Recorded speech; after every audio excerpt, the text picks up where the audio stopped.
There we are. We're back now. All right. How's everybody doing? We're back once again to talk about some golf cart stuff. I am Tim with Golf Cart Garage, in case you didn't know who I am. Eric says, Eric Boucher in YouTube says, hello Tim. Hello Eric. How's it going, man? Appreciate you being here. Mason Grove says, hey Tim, congrats on the century mark. What he's talking about is that this is our 100th episode, and congratulations are in order for sure. Not just for me, but for everybody involved, including you guys. I mean, it wouldn't be possible without you. Kurt Bauer, 100. Congrats. Got it right this time. Oh yeah, that's right. You jumped the gun last week. Okay. Let's see what we got going on Facebook, if anything. No, we're cool over there. Like I said before, we're going to talk about some golf cart stuff today. We always do. Tim comes in on Tuesdays and Thursdays every week, and we go through some regular questions. We answer some questions from people in the live chat, see if we can help some people out, see if we can save them some money. This is, what is today? Today's Tuesday, right? Yeah, Tuesday the 7th. All right, so let's see. 𝗏𝗏𝗃𝗏83, what's up, 𝗏𝗏𝗃? Congrats on the 100. Thank you for being here. In case anybody needs to know, that's my wife, 𝗏𝗏𝗃𝗏𝗃. Craig, what's shaking gear? Congrats. Give this man some thumbs in the air. Thank you, Craig. I'm glad you were here, man. You're part of the fact that we made it to 100 also. Everybody is. Everybody that comes in here regularly. I appreciate that. I can't believe y'all enjoy talking about golf carts as much as I do. But it's nice. Let's see. Let me run some social media links. How about that? There's the social media links where you can follow us on YouTube, Facebook, Instagram. By the way, we found out just recently we passed 13,000 followers on Facebook. So that's cool. I mean, that's another congratulations. This is in order. Not just for me, but for the whole team at Golf Cart Garage. I mean, I don't have very much to do with that. I just get on here and talk about golf carts. There's a lot of stuff that goes on behind the scenes. We 13,000 followers on Facebook. But if you want to follow us on anything else, you know, I just ran those social media stuff. You can see that. And there's the links for all of that if you want to follow us anywhere else. Jen Slinger. Yo, Tim. Metal thumbs up. Cool. What's up, Jen Slinger? How's it going? Did you hear me when I just said we passed 13,000 followers on Facebook, and this is episode 100. Let's see. We're good everywhere, it looks like. Looks like we may have got that YouTube thing figured out too, because they cut me off last week, or on the last session, but it looks like we're still going good. I'm glad we may have got that figured out. They never did even explain what happened, by the way. I don't know if any of y'all know how that works, but you have to file an appeal, and then they came back and said the appeal was approved and never told us why it even happened. Let's see. Kirk says, hey Tim, what's the best way to clean the battery compartment without using water? Well, the recommended way, but it's been the recommended way for years and years and years, is to use a mixture of baking soda and water.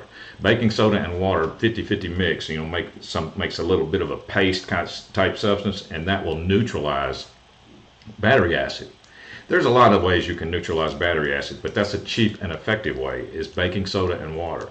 So that would be the recommended way to do a battery rack. I mean, it will actually, it helps a lot. And be sure you don't clean your battery rack. If your battery rack has got a lot of corrosion and everything on it, and you want to get the baking soda and water solution out and clean it real good, just make sure you don't do that over your concrete, you know, because that acid will get on your concrete and make a permanent mark. It will etch your concrete. Let's see, Mark Folsom. What's up, Mark?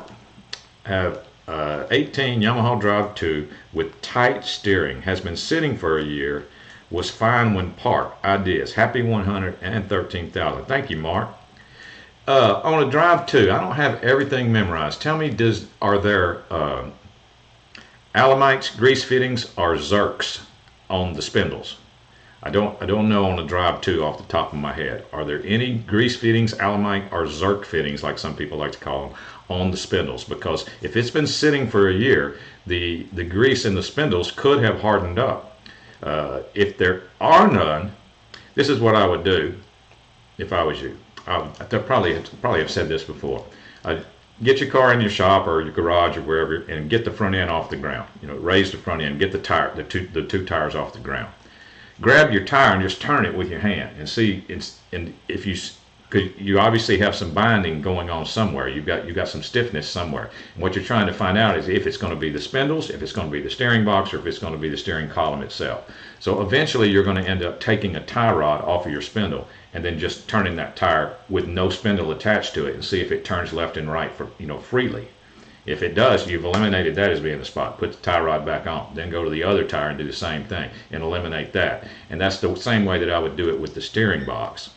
You can disconnect your steering column from the steering box and then see if your steering column rotates freely with it not connected to the steering box. If you eliminate that and the two spindles, the only thing left is your steering box. Let's see. 100 is big time swagalicious. Here's the deal on the swag. I can't announce a date. They won't let me announce a date. It is in process. It's apparently a slow process. It is happening. I can assure you it is happening. But they won't let me say a date yet because it's trying to be. It's going to be a little bit more stuff than just simple stuff, you know. So that it's a big deal. So it is coming. Let's see. Congratulations, Tim, on this. Oh, Juan John. What's up, Juan John 1? Congratulations, Tim. Ready for another 100. Swag. Yep.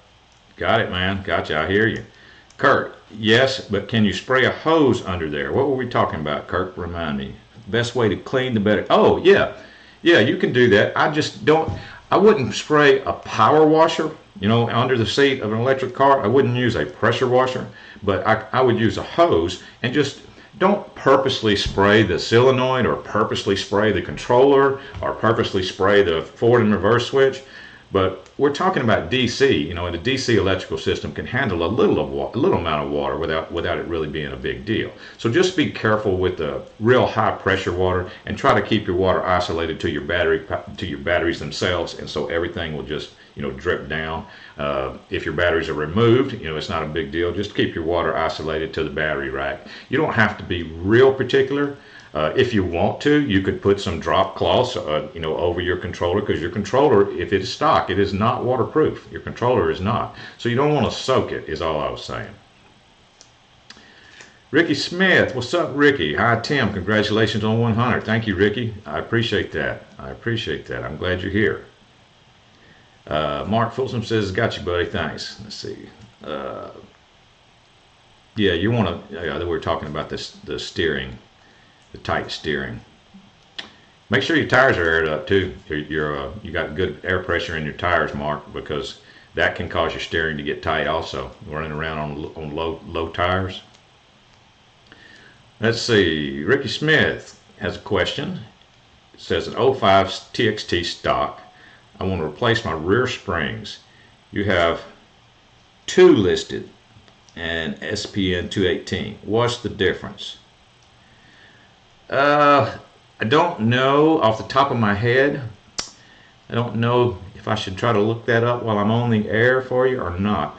It's probably just 2 different suppliers. You know, we have more than one supplier for items, including leaf springs.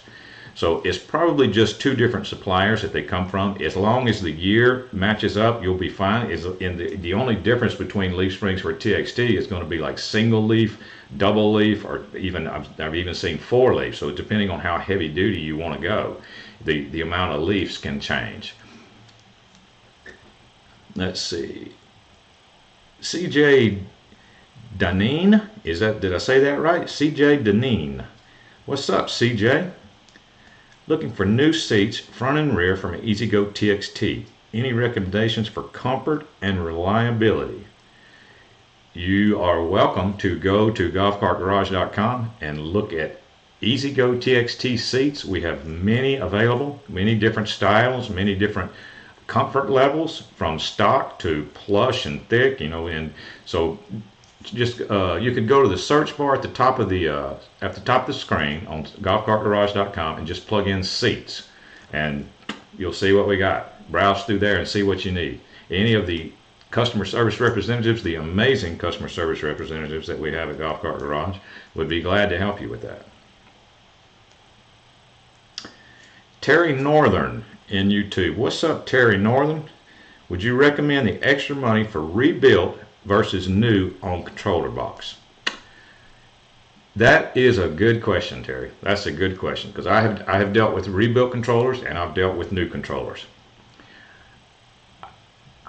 This is what I think I probably talked about this also. You know, at a golf cart shop, I end up getting a lot of blown up controllers, replacing controllers in customers' cars. So I would have a box and I would throw my blown up controllers in the box. And then after I got like 10 of them in the box, I would send the whole box to a rebuild company and they'd rebuild all the controllers and then I could resell them. The rebuilt controllers come with like a 6-month warranty, where a new controller comes with like a year warranty or something like that. It is cheaper to have a rebuilt controller, but as you probably realize, you know, in this world, cheaper is not always better. I've had rebuilt controllers be completely fine for a customer, and I've had them go out and had to do warranty work. But at the same time, I've had new controllers do the same thing. Now, if I had to say which one I've had the most trouble with, probably rebuilt. I've probably had the most trouble with rebuilt, but not by a large margin, not by a huge margin. Jose Rodriguez, what's up, Jose? Hey Tim, thanks a million for what you do, man. You're one of a kind. Oh, Jose, I talked to you on the phone, didn't I? What's up, man? How you doing? It was great talking to you on the phone. Yeah, I remember talking to you last week. CJ Deneen, yes, and congrats. Thank you, CJ. Thank you. Appreciate that, Jose. Appreciate the kind words. Let me see. On Facebook here, Joe Foster, what's up, man? Happy 100. Happy 100th from the Michigan. Gene Hansen from Michigan. What's up, Gene? We had some pretty weather here this past weekend. Saturday and Sunday. I'm talking, I went out in the boat, and then I rode motorcycle. I rode my motorcycle, so we had some good weather. It's a little cooler this week, so I'm not going to get to do any of that this week, but it was pretty good. Can't wait for season to get a little bit warmer. Where are my windows here? Tommy Ramsher, swag. What's up, Tommy? I don't know if you heard me earlier, Tommy, but it's coming. It is coming. I know I keep saying that. So just don't give me crap about that. It is coming. All right, let's go to a regular question. Let's see what we got in the regular questions here. Golf cart won't run. The clutch turns, but the belt looks loose when the engine turns over, and the cart moves very slowly. Also makes a squeaking sound like it just doesn't want to run.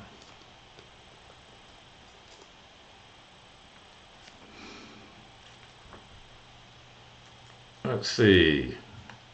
Well, what you're describing there is actually normal for what a gas cart will do when you're trying to crank it and it just doesn't crank. That's actually normal. The belt would look loose, the clutch would turn, the golf cart may inch forward a little bit, but all you're doing is you're actually turning the motor. The motor's just turning over trying to crank. Just like if you were in your automobile, if you remember automobiles when they had keys. You turn the key, it hadn't cranked until it cranks. I mean, the engine's just sitting there turning over. That doesn't mean it's running. It's just trying to crank. It's the same thing with a gas golf cart. Just because the engine's turning over doesn't mean it's running. It's trying to crank is what it's trying to do. So what you're describing is the fact that your golf cart is just not cranking. All right. So in that case, then you need to figure out what you're missing. You're going to have to verify fuel, spark, and compression. You're probably missing one of them. That's where I would go from that. But everything that you're describing sounds normal at this point. Do the easy thing first. Change the spark plug first and see if that changes anything. Do that first. Jose Rodriguez, by the way, all my batteries passed the load test. They are apparently good. Still looking for the problem. I don't remember exactly what we talked about, Jose, but that's good that you did the load test. I'm sure we talked about that. So yeah, that's good. So go on to the next thing that we talked about, or what did we? what was the next step in your case? Let's see. Jen Slinger says, so to piggyback on Kurt's question, on the AC conversion, do I have to be much more careful about water exposure, like with placement of components? I would think not, because I don't know for sure, but I think that 𝗪𝗏𝗲 stuff is going to be even way more water resistant than stock components are. In fact, Alltrax controllers are considered waterproof. I'm sure 𝗪𝗏𝗲 probably is too. They might be considered waterproof, not just water resistant. So I would think that you don't even have to be as careful when you go that route. Now, the fact that there's AC, it's only AC behind your between your controller and your engine. That's the only part that's AC. You know, everything else is DC because the controller is a converter and changes it to AC. Now, I don't think I'd want to go in there with wet hands and grab any of those handles, you know, on the other side of your controller, because knowing that it's AC. But I think that's even more waterproof than the stock system, is what I'm saying. Let's see. Number 2. I have new golf cart batteries. If they are fully charged Thursday after golf, but the next time will be on Monday, not used over the weekend, do I need to recharge them prior to Monday golf? How many days off of non-use will require recharge? Thanks. That's really depending on your batteries. If you have new batteries from Thursday to Monday, you shouldn't need to do anything. If you need to do anything from Thursday to Monday, you've got some kind of unusual parasitic drain on your battery pack that's not correct and needs to get corrected. So I would try it without, like I wouldn't do it. Well, I wouldn't charge it after it's fully charged on Thursday. Just see if it still meets your quota that you need for distance. I bet it will. There's always a parasitic drain on batteries of golf carts just sitting there. But in new batteries, it's so slight that Thursday to Monday thing shouldn't make a difference.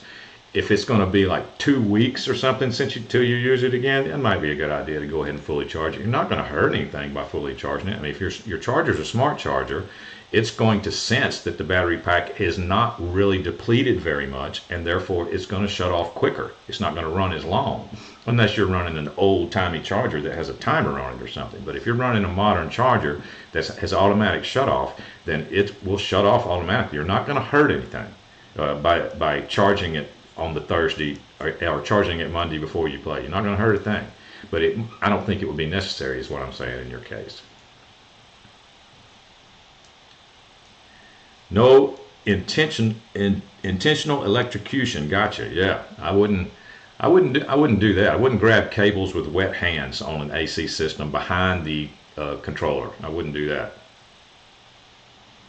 I don't know if it hurts you or not. I've never done it, but I don't. Might not be anything to it. Craig says, how do I know if I have a Yamaha or Curtis controller on EZGO RXV48? Can the same 𝗪𝗏𝗲𝗸 Alltrax controllers be used with AC and DC on both? If I'm not mistaken, you said when you get a 𝗪𝗏𝗲 for an RXV, you need to specify which controller that you're replacing, because a different set of harnesses come with that controller. It's actually the same controller that they give you with a 𝗪𝗏𝗲𝗸. It's the same controller for either one, but it's a different set of wiring harnesses that come with it to plug and play into the Yamaha or the Curtis. Jose Rodriguez, my cart is the 85 DS. Oh, okay, I got you. The one with the 5 solenoids. Have to replace all the cables, even though they look good and not loose at all. Let's see. I will have to replace all the cables, even though. Okay, yep. I remember now. That would be a good idea. Yeah, that'd be a good idea. Karina Gonzalez, what's up, Karina? Hi, Tim. Congratulations on 100. Well, thank you very much. Thank you very much. Thank you for being here. Should I point out that Karina Gonzalez is one of our amazing customer service representatives at Golf Cart Garage. So give her a thumbs up.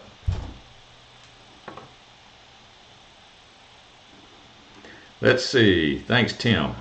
Gotta run. Good luck. Appreciate it, Craig. Thanks for dropping in. I'm in Rashid. Congrats for the 100th episode. Tim, you're a rock star. I don't know about that, Ivan. Ivan actually works for Golf Cart Garage also. He's one of our amazing team members that we have at Golf Cart Garage. We have lots of good people at Golf Cart Garage, and apparently they're watching today. Let's see, what about Facebook? Anything else? No, we're good over there. There you go, Tommy. Give Iman a thumbs up too, by the way. If y'all only knew how much Iman helps me put this show on. He helps me a lot. And Karina. Both of them do. They both help. Let's see. Where were we at? Number 3. I have an old 1932 California Roadster golf cart. I don't know if everybody's familiar with what that is, but it's a modern golf cart, but it's called a California Roadster. It's a company, and they put like a 1932 styled body on it, but it's a brand new golf cart. It's not 1932. They didn't have golf carts in 1932. I just want to make sure everybody understood that. And I replaced the electrical motor and batteries. When I put the golf cart in forward, it pulls in reverse, and when I put it in reverse, it pulls in forward. Okay, do you have any idea what I did wrong? I'll tell you what. You said you replaced the electrical motor and the batteries. I'll tell you what I've seen in my shop. You know how motors, electric golf cart motors, have the terminals, and they're usually labeled A1 and S1 or A1 and F1. You know, there are some motors that I have got, brand new motors, where they're not all the same. Like the two A terminals might be backwards, or the two S terminals might be backwards. And that can cause exactly what you're talking about. Even though you hooked it up and you put it exactly like your other motor was, you've got two wires backwards, and it's not your fault. It's because the motor came with those two wires in a different spot. It's most likely the two S wires.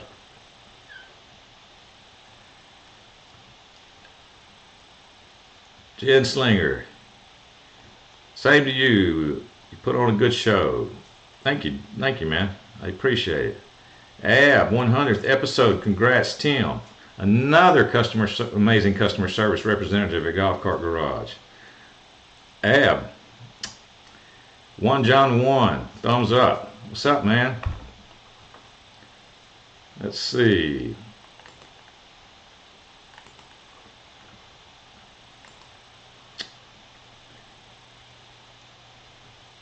Number 4 is where we're at. This is from Carlos. I'm planning to replace the old worn out lead acid batteries on my 2017 RXV golf cart. My question is, can I just hook up the new lithium battery and use the existing charger, or do I need a new type of charger? Your help is appreciated.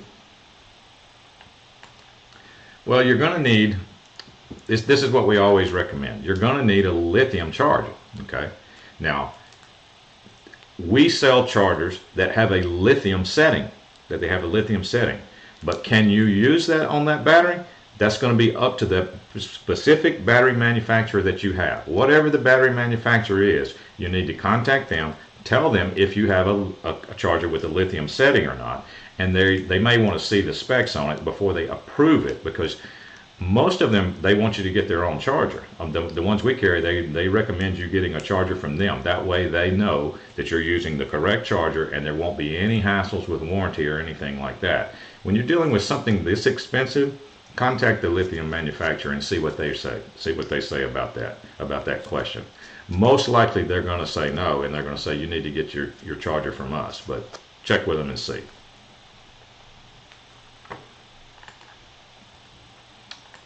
Let's see here. That was number 4. We're on number 5 now. I just bought a 88 EZGO cart.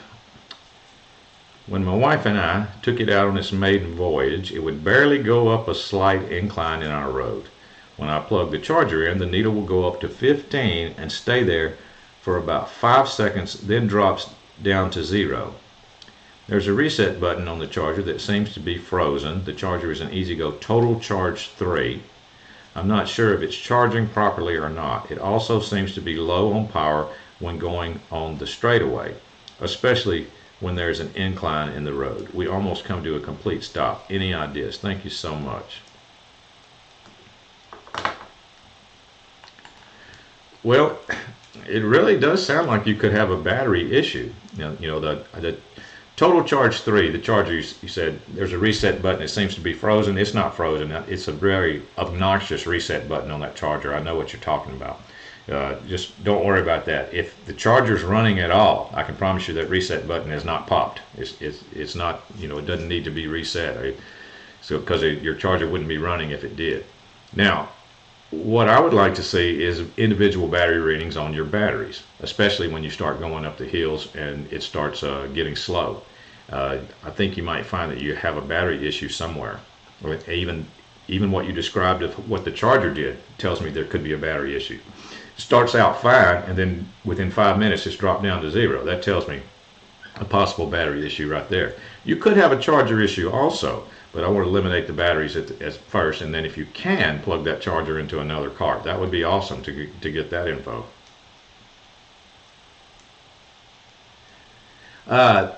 Jen Slinger says, did you happen to see my email with the links to the T-Con stuff? I did not yet, but I got a new dealer magazine in today, and there's an advertisement in here from T-Con.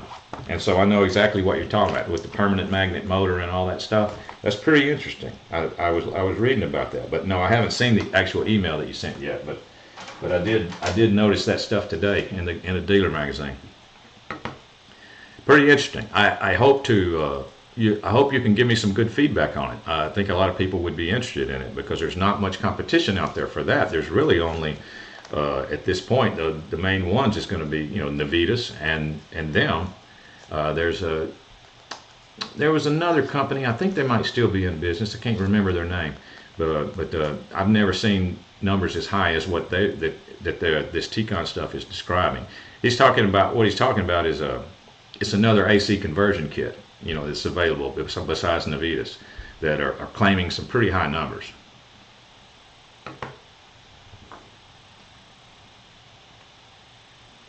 Number 6. Let's see. Kurt says, how can I get a catalog from Golf Cart Garage? Call them up and talk to one of the service representatives and see what they can hook you up with. I'm not sure if we still have a physical catalog or if we just do digital stuff now. I'm not really sure. So call up and ask one of the operators. It won't be an unusual question. They get that all the time. Or maybe if one of them is watching, if anybody from Golf Cart Garage is watching, can you answer Kurt Bauer's question? That would be a good way to do it. All batteries show between 9.1 to 9.5. However, the cart can't pull me up hills. Cart works fine on flat surfaces. What causes the batteries not to work under load? The batteries are between 3 and 4 years old. Thanks for your help.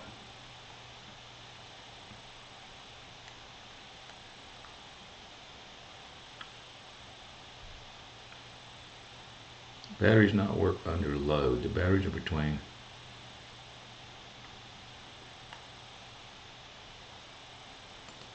Okay, those battery readings don't look normal, first of all. So you shouldn't be seeing. I'm assuming that you have 6 8-volt batteries in your car if you're getting a voltage reading of 9.1, but that's still a little high. They shouldn't be reading that high. So the first thing I want you to do is to take battery readings. I want you to make sure that your battery and your voltmeter is still good. Your 9-volt battery. I want you to change your 9-volt battery and your voltmeter. Make sure that 9.1, or take a second voltmeter and see if you still get the 9.1 volts. So see if that still happens, because it does sound like those are false. And when the 9-volt battery and a voltmeter starts getting low, they can throw some really false readings. And more times than not, they'll throw high false readings. That's why I want to verify that first. Now, you said what causes the batteries to fail under load? Well, what you're measuring when the batteries are not under load, all you're measuring is the surface voltage. That's not 100% accurate way of testing for a good battery. It's a good way. It's a good start. That's just test one of like 3 or 4 different things you need to do. And one of them is put the battery under a load. It's not going to be a good reading until you put that battery under a load and it doesn't drop down very far. That's what I think is probably happening with you. Let's see, Golf Cart Garage came in there and sent you the link to the digital catalog. Just like I was saying, Kirk, do you see that?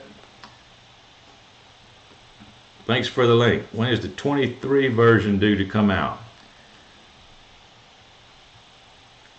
Let's see, number 7. This is from Pat. My question is, will I ruin my batteries if they aren't used a lot or often? I have a 2005 48 volt electric Yamaha. The thing is going to and from the park, plus riding around the park a little bit. I may only be gone a total of 20 minutes. That's 20 minutes total drive time.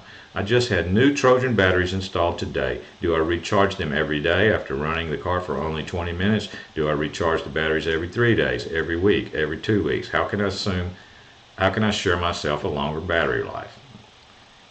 All right, I understand your concern, Pat, because batteries are real expensive, but you don't have to really overthink it. 20 minutes, by all means, go ahead and put it back on the charger if you used it for 20 minutes. And when I mean 20 minutes, I'm talking about 20 minutes of pedal time. Like, you gotta understand, when your foot's not on the pedal and you're just coasting or whatever, you're not using any battery power.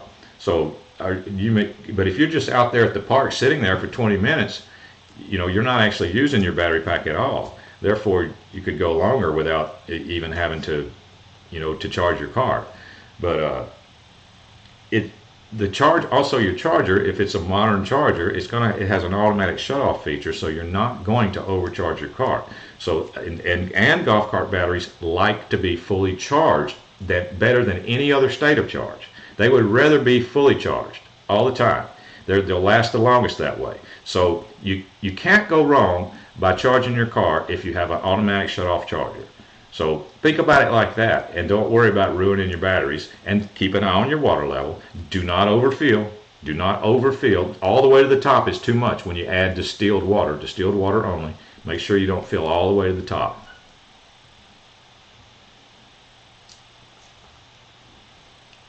All right. Appreciate it, Golf Cart Garage, coming in there and answering those questions about the digital catalog. Let me look over here, see if anything else is happening. Now we got a couple of more.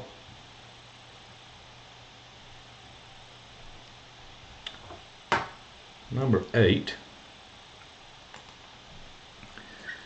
I'm charging my 36 volt system and just for kicks, I decided to check the voltage at rest. I'm getting 40.3 volts. Is that overcharged or okay? Well, if you just unplugged the charger, like if the charger was running and you just unplugged the charger and then you went and you checked your voltage, yeah, you're going to read some high voltage. It's just surface voltage. It's perfectly normal. Don't worry about it.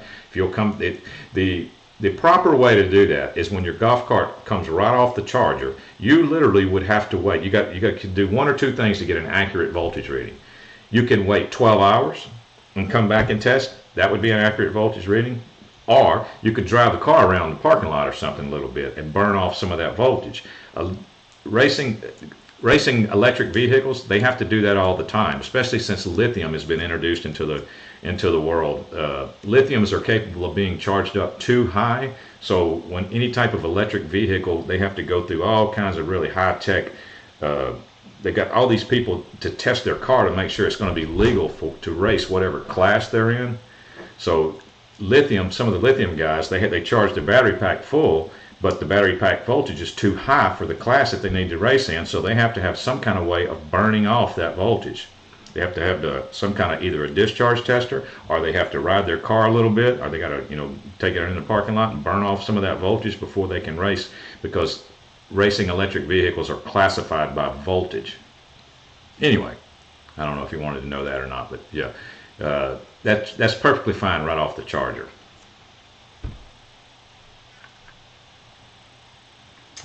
Number 9. After a normal charge and turned off the charger, is it safe to put a trickle charger on all 4 batteries when they are still hooked up? Well, you're talking about a 48 volt trickle charger, like on all 4 batteries, or while they're still in line? Sure. I mean, that's what they're designed for, but I don't know why you would want to do that. I mean, there are better ways, in my opinion. There's just better ways to maintain your battery pack, at fully charged. To me, see, a trickle charger is actually, if we're talking about the same thing, a lot of people throw the word trickle charger around and they're not really meaning what I'm thinking they're meaning. A trickle charger, to me, is a charger that puts constant voltage into the batteries. In other words, it's constantly putting volts in there. That has a tendency to kind of help boil your water out over a long period of time. In my opinion, it's better to have a charging system that actually shuts off completely, no trickle, and then a timer's going off in the charger's brain and sitting there and then after a certain amount of time, it comes back on and then recharges your cart full and then shuts off again. To me, that's a better system than a constant voltage trickle charger. There's lots of opinions on that. I mean, lots of people have different ways of thinking on that. But a trickle charger does what it's designed to do. It holds your battery pack at a constant voltage. All right. One more regular question. Regularly scheduled question. So I have a 2017 EZGO TXT 48 volt golf cart. I just got 6 8-volt batteries and installed a new charger receptacle. Old batteries were not holding a charge. My charger shows 2 flashing red lights. As you know what that means, fault code, low voltage. That means a low voltage fault. I've checked every battery and they are almost fully charged when connected together, reading in at 47.6 volts. All right, well, that's a red flag, Matt. We're going to have to talk about that here in a second when I get through reading your question. I'm getting the same through the positive line on the solenoid with the negative on the main negative terminal on the battery. What am I missing? Please help. All right. I think what you're missing here is that 47.6 volts is not close to being fully charged. That's what you're missing. And that's the explanation for your low voltage light that you've got coming on. I've talked about this before. Yeah, 47.6 is not even close. Yeah, like Jen Slinger said it in the chat here. 47.6 is considered below dead, even if it was 48.0, which I'm assuming that's what you were assuming is fully charged. 48.0. That is not. 48.0 is even dead, considered a dead battery pack. There's a big difference between 48.0 and 50.2. That's the difference between dead and fully charged. So I think that might be what you're missing. Sounds like everything is normal that you got going on, but you just need to finish the charge cycle. You need to let things happen and let it finish that charge cycle. Your voltage should be at rest, and with brand new batteries, you should be 50 point something. With it sitting there. Let's see. I will run the social media links one more time in case anybody didn't get a chance to see those. That's where you can follow us on any other platform that you would like. We do come here and go live on Facebook and YouTube, but we also have stuff on Instagram and TikTok and all those other ones, so you can, if you like those, you're welcome to use those. And also, here is the coupon code that is still active. This coupon code is still active. Get 5% off any parts you order. Use coupon code TIM8 at Golf Cart Garage at checkout. You use TIM8 at checkout. This code expires on the 10th, so it will be good through the rest of this week, or at least past the next episode. Remember, the coupon code is TIM8, 5% off. Code expires March the 10th. All right. Let's see, what else do we got here? That looks like about it. This was episode 100. episode 100. I want to thank everybody for being here and making this possible. If it wasn't for you guys, we'd have never made it this far. And I appreciate all the thumbs up. Oh, tip. Dang, Kirk, I did it again. I almost left. Appreciate it. I want to thank everybody for making this possible, allowing us to get to 100. It's doing pretty good. I hope we've been able to help some people out. I hope we've been able to help save some money. Let's see. I was just checking on Facebook real quick before we get to the tip. Okay, the tip is pretty much what I just said about the batteries. Let's talk about them individually. This week's tip. You either have, most likely, this is either what you have when we're talking about lead acid batteries. You either have a 6-volt battery, an 8-volt battery, or a 12-volt battery. A 6-volt battery, 6.0 volts, if that's what you're getting a reading on, dead battery. Dead battery. 8-volt battery, if you got 8.0 volts, dead battery. 12-volt battery, 12.0, dead battery. A fully charged 6-volt battery is about 6.37. That's what you should be getting at rest, 6.37. 8-volt battery is going to be about 8.37, 8.4, something like that. A 12-volt battery, 12.5 to close to 13, depending on what type of battery it is. AGM can throw a little bit different voltage reading than normal lead acid. AGM is actually, a lot of people may not realize this, AGM is actually lead acid, but it's just contained in an AGM stands for absorbed glass mat, and it's liquid acid absorbed in that like a sponge. So that's why they can be put at any position, because they don't have a lot of liquid sloshing around inside of them, because the liquid is contained in a sponge or a glass mat. Anyway, that's this week's tip. Don't think that just because your batteries are 6.0 volts that they're fully charged. And thank you, Kirk, for reminding me again. You're a valuable member of this team, Kirk. I appreciate it. All right, guys. I guess that's all we can do today. I appreciate everybody being here. Appreciate everybody participating. And we're going to keep going with this. I will see everybody on Thursday. The garage is now closed.